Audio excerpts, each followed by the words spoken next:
నమస్తే, welcome to మా Telangana news. Mancherial జిల్లా చెన్నూరు మండలం కిష్టంపేట గ్రామ శివారులో పోలీసులు పెట్రోలింగ్ నిర్వహిస్తున్న సమయంలో రోడ్డు పక్కన అనుమానాస్పదంగా కనబడ్డ 5 యువకులను తనిఖీ చేయగా గంజాయి విక్రయిస్తున్నారు. వారి వద్ద నుండి 3 సెల్ ఫోన్లు, 90 గ్రాముల గంజాయిని స్వాధీనం చేసుకుని కేసు నమోదు చేసిన సిఐ రవీందర్. ఇక అనంతపురం మీడియాతో మాట్లాడుతూ ఎవరైనా సరే ప్రభుత్వ నిషేధిత గుట్కాలు గాని, గంజాయి గాని, మాదక ద్రవ్యాలు గాని సేవించినట్లయితే మరియు రవాణా చేస్తున్నట్లయితే వారిపై కఠిన చర్యలు చేపడతామని, అదేవిధంగా జైలుకు పంపిస్తామని పేర్కొన్నారు.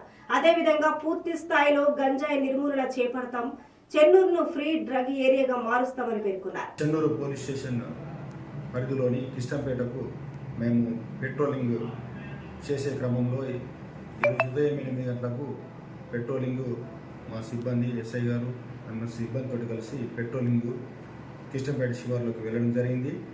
అక్కడ ఒక 5 వ్యక్తులు అనుమానాస్పదంగా కనిపించడంతో మమ్మల్ని చూసి వాళ్ళు పారిపోయే క్రమంలో వాళ్ళను మేము పట్టుకొని విచారించగా వారి దగ్గర నుంచి వెళ్ళి ఒక పాలిథిన్ కవరు కనబడ్డది. ఆ పాలిథిన్ కవర్లో తీసి చూసేసరికి అందులో నిషేధిత గాంజాకు సంబంధించిన ప్యాకెట్, ఒక 90 గ్రాముల ప్యాకెట్ కనబడ్డది. వారిని విచారించి పోలీస్ స్టేషన్ తీసుకొని రావడం జరిగింది.